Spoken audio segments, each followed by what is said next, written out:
Oh my God, it's a crazy mercato, ladies and gentlemen, crazy mercato. As I said earlier in the stream, that this week is going to be big and it has started off with an absolute blockbuster. Let's get on with this. All right. Here we go, back again on the other side of the coin. All right, welcome back to the other side of the coin, ladies and gentlemen. Three big news we want to talk about. First of all, is Raheem Sterling, De Ligt, and Ousmane Dembele. These are the three big sort of moving parts that's happening. And then there's a whole heap of other news as well in regards to Jules Kounde. I really want to share that. What's happening there, we need to understand. Also about Declan Rice, also about Rafinha, Richarlison. We'll definitely touch into all of that. But the three big news is what the focus is. First of all, right here, Raheem Sterling. Ladies and gentlemen, get yourself ready. Hopefully, here we go. Sometime this week, maybe by the end of this week. I'm really praying for it. Bringing a player. And it seems like we are very much involved in this particular deal to get it done as soon as possible. Chelsea would like Sterling on their books before pre-season training starts on Saturday. Todd Boehly phoned City on Monday to ask them how much they wanted. Chelsea are expected to bid tomorrow. I mean, this brother, Todd Boehly, how much you want? Okay, I'm bringing the money tomorrow. I mean, I love the attitude. There's absolutely no, hanky-panky around the situation. Let's get to the nitty-gritty, as Eunice would say. How much do you want? Let's get to a middle ground. Personal terms apparently might have already been agreed with, Thomas Tuchel phoning Raheem Sterling, Todd Boehly, and our people from our side's already contacted Raheem Sterling. So whether that's agreed or not, I'm not quite sure, but it shouldn't be a problem. Apparently, that's what the word is in the streets. But the bid is what was what was more important, that are we going to send a bid to Manchester City? So that is on the way, which is fantastic. Hopefully the bid goes in tomorrow and we have a good news by the end of the week. Next up, breaking. Todd Boehly has formally contacted Manchester City today for Raheem Sterling in a view to wrapping up the deal this week, which is great. Chelsea are expected to bid for Sterling imminently and are negotiating for De Ligt. Jules Kounde is no longer a top CB target. We're going to get to that. This is from Matt Law, which is huge. It was Marina Granovskaya who had an opening approach for Sterling turned down by Manchester City. The expectation is Chelsea will make a new proposal soon. Chelsea already have discussed personal terms. I mean, honestly, I can't wait. I can't wait for a signing to come in. It's just going to uplift the fan base. It's just going to, uplift the team as well. I just want to bring you some information about Raheem Sterling as well. Give me 1 second. Some latest stuff. This is from Fabrizio Romano. Chelsea were well informed on Man City. Open to sell Raheem Sterling and so ready to negotiate after opening bid turned down. New proposal coming as soon as expected. And there's just a few more things. Yeah, look at this picture. Wow. Raheem Sterling. I know this is, whoever edited this, well done. Kudos to you. There was some stats about Raheem Sterling. I really wanted to share that with you guys. The amount of games he's played for Manchester City and how many goals he's scored and whatnot, assists as well. Hopefully, here we go. Look at this. Raheem Sterling stats for Manchester City over the last 5 seasons. 21, 22, 25 goals and assists. 2021, 24 goals and assists. 2019, 36 goals and assists. 2018, 19, 39. I mean, He's a machine. He's a machine. Yes, it's not going to be the same at Chelsea Football Club. We all know that. But, can you imagine if we can have Raheem Sterling before preseason starts? That's going to be a massive boost. And look, he's much better than what we have at the moment. And perhaps he's the kind of, I suppose, inside forward that Thomas Tuchel's looking for. He wants his inside forwards to be number 10s, creative and goal scoring. And Raheem Sterling can definitely create. Not his biggest suit. His biggest suit is scoring.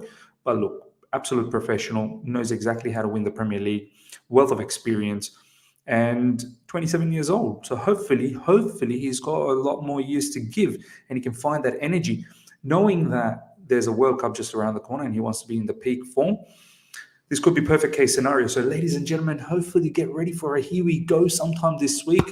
Let's pray for it. Okay, Juventus have other Chelsea players they like apart from Werner and will ask for them in discussion and wait for Chelsea's feedback. Look, Juventus, we've got a plethora of players that are willing to leave, and we're willing to negotiate with you as well. So take a pick. Take a pick who you want. Emerson, Jorginho, Timo Werner, Christian Pulisic. There's a whole heap of players that are not wanting to be around. I mean, Jorginho, I don't think he doesn't want to be around. I think he probably does. It's more his agent. But he's always expressed the feeling that he would like to go back to Italy. And Italy, they value a player like Jorginho a lot, regardless of what few Juventus fans say. Look, overall, they value players like Jorginho a lot.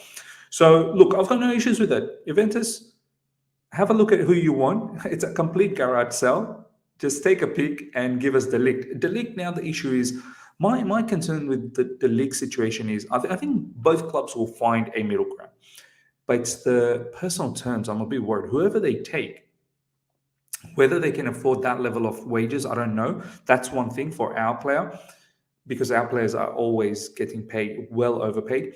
The other factor is De Ligt's on high wages as well. So he's going to have to probably think about some sort of a pay cut. Not a huge one, but somewhat. Apparently, he's the highest paid player in Serie A. So in excess of 200k pounds per week. Now, maybe 200k is probably what he's going to get at Chelsea Football Club with add-ons, bonuses and whatnot. But that's something that could be a bit of a stumbling block. But hoping we can get a quick resolution, much like hopefully we are going to do that with Raheem Sterling. So we'll see what happens here. But Juventus, come and take anyone you want. Matthijs de Ligt has moved ahead of Jules Kounde in Chelsea's priority list since the takeover. The club are keen to offload players, so could offer them in a swap deal for the defender. I mean, it's mad. The Jules Kounde scenario, apparently Matthijs de Ligt is now ahead. I still want Jules Kounde. I still think Jules Kounde would be a brilliant RCB if we play as a back three. If we play as a back four, depends. I still think as in a back four he would be great. De Ligt and Jules Kounde, I think that would be a good combination. We can't expect Thiago Silva to play every single game. Yes, Thiago Silva will be the main player, but he ain't going to play every single game. That's the bottom line. Jules Kounde, if we go with a back three, which kind of seems like we may still, I haven't seen any indication that Thomas Tuchel's thinking about moving away from a back three. Even if we get a defensive midfielder, I think that defensive midfielder will come between the two defenders and make it a back three anyway. So look, Jules Kounde as an RCB, I still think he's got the ball playing ability. He's got attributes of a midfielder, stocky sort of build. People talk about his height, but look, at the end of the day, it's not like he's super short, 5'11". I mean, there are defenders of that particular height that has done well in world football, Fabio Cannavaro being one, and he's apparently got a very big leap. So I'm not worried about that. But the funny thing is, are Chelsea cooling down their interest on Jules Kounde? That's what we need to look at in the upcoming days. With all the talks being Matthijs de Ligt, what is actually going to happen with Jules Kounde? We're starting to slowly probably see some of these links. They seem to be Thomas Tuchel picks, and Jules Kounde was a defender that we were rumored with before Thomas Tuchel was around. So maybe it was a club selection, and Thomas Tuchel is pursuing the players that he wants. We'll see. But as I said, I still would like to see Jules Kounde. Breaking. This is what makes me think about the Jules Kounde even deeper. Breaking. Chelsea have joined in the race for Skriniar. They previously asked for information, but now still there is a will to deepen the discussion. This is from Di Marzio. Anything from Di Marzio, especially in regards to Italian news, you got to take it seriously. And this particular news lets me think, well, maybe we're not going after Jules Kounde anymore, because I picture Skriniar as RCB. So if we go after Skriniar, what happens with Jules Kounde? I don't picture Skriniar playing in the middle or in the LCB position. Maybe in a back two perhaps, but he's very comfortable in a back three for Inter Milan. So this is what makes me think the Jules Kounde scenario could be in trouble. Okay, now let's talk about Ousmane Dembele. Ousmane Dembele's future at Barcelona is still unresolved after fresh contract talks, and he will now decide on his future in the next 72 hours with Thomas Tuchel and Todd Boehly eyeing a move. And this is another one Huge story for this particular week, ladies and gentlemen. This needs to be resolved. 30th of June, Ousmane Dembele's contract coming to an end. Does he stay at Barcelona? Does he not, take up their offer? Apparently there is another offer, but he's not willing to budge. He's not interested with that. So is Chelsea the last sort of resort for him? Barcelona have not submitted a new offer. This is what Helena Condes is saying, that he's not submitted a new offer, but there are some other publications saying that there is a new offer, and Dembele is denying it. Barcelona have not submitted a new offer to Chelsea target Ousmane Dembele after a meeting today. Both parties are not moving forward. If the club do not make a better financial offer, Dembele is unlikely to consider renewal.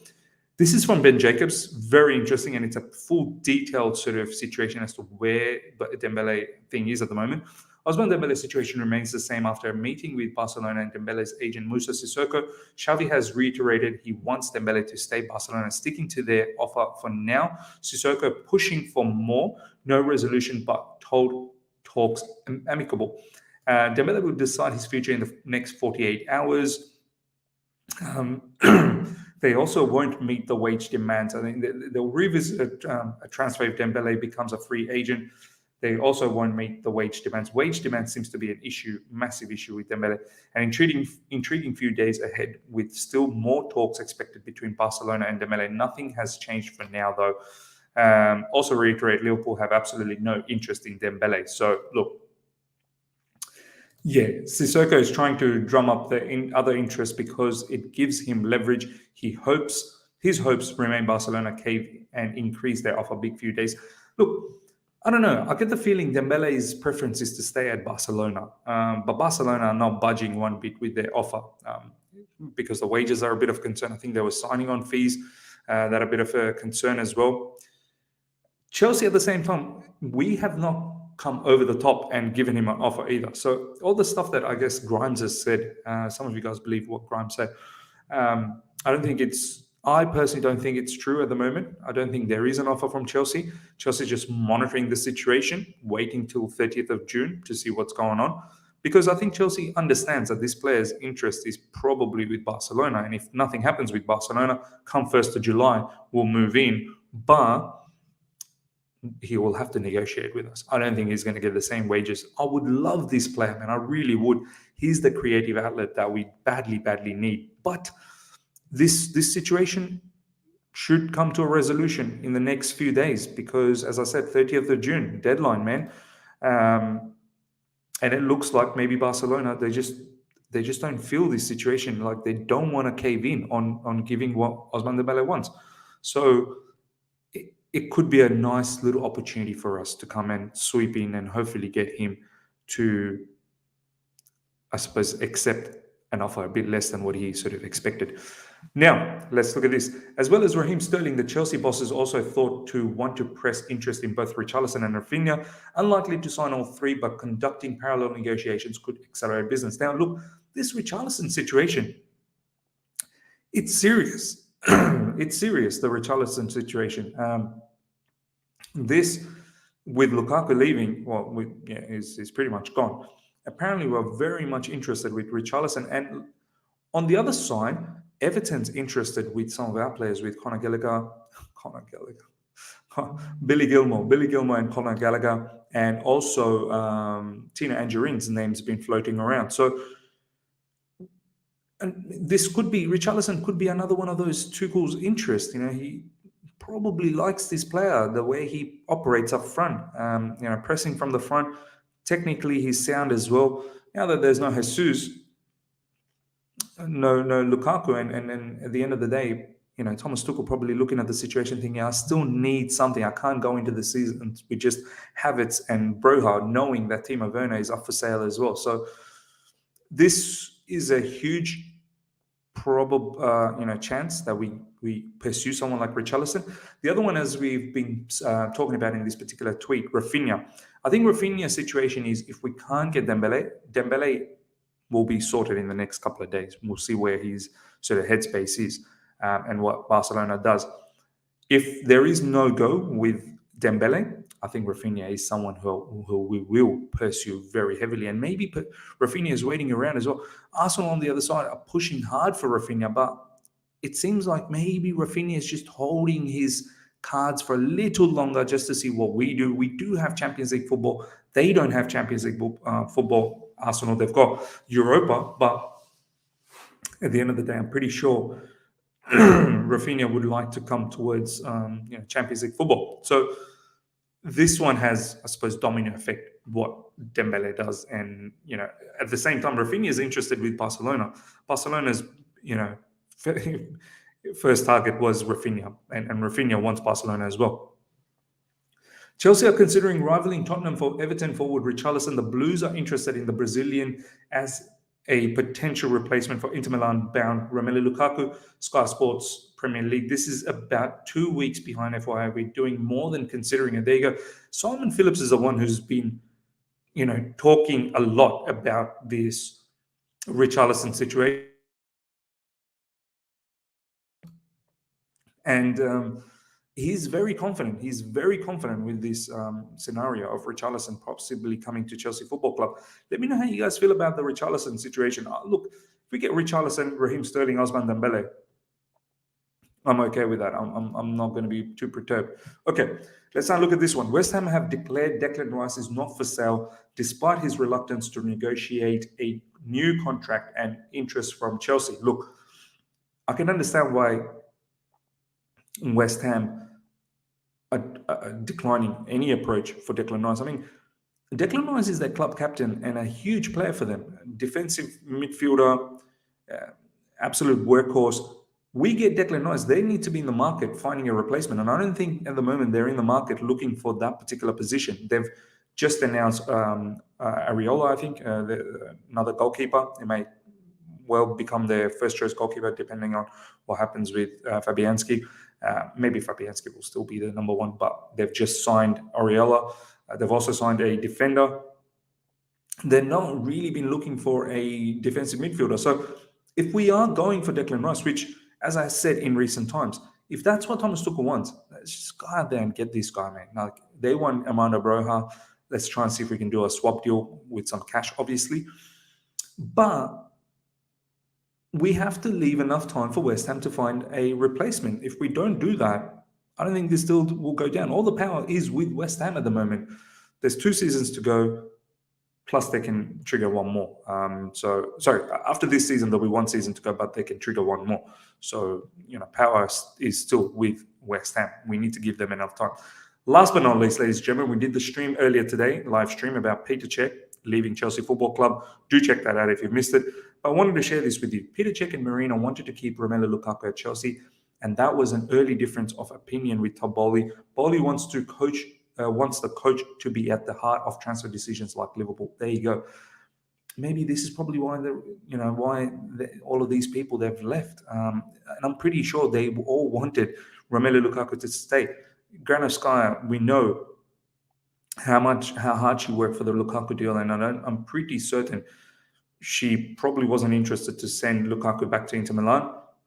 Similarly with Peter Cech, there's been some interviews recently where Peter Cech said, Romelu Lukaku's second season could be a better season. He can't wait to see Romelu Lukaku back in pre-season and training. So, these guys are gone, and Thomas Tuchel has been given all the power to run the show for this particular transfer window until we hopefully get a director of football. Ladies and gentlemen, let me know all of the news. Raheem Sterling is the biggest banging news that's going around. Hopefully there is a here we go by the end of the week. Let me know how you feel about that. And then whole heap of news about, De Ligt. Which particular player would you offer from, the fact that Juventus is looking at other players? So let me know some of the players that, in the garage sale, I suppose they're ready to go to Juventus. Let me know who you would let go. Ousmane Dembele situation. How do you feel about that? In the next couple of days, that's going to get resolved, but it looks like he wants to stay at Barcelona. I would like him to just go, do you know what, now stuff you, going towards Chelsea, but we'll see what happens there. So yeah, ladies and gentlemen, hope you've enjoyed this. Smash the like button. If you're here for the first time, subscribe. Hit the bell notification to stay in touch with all my content. I'll see you guys for a live tomorrow. Until then, see ya.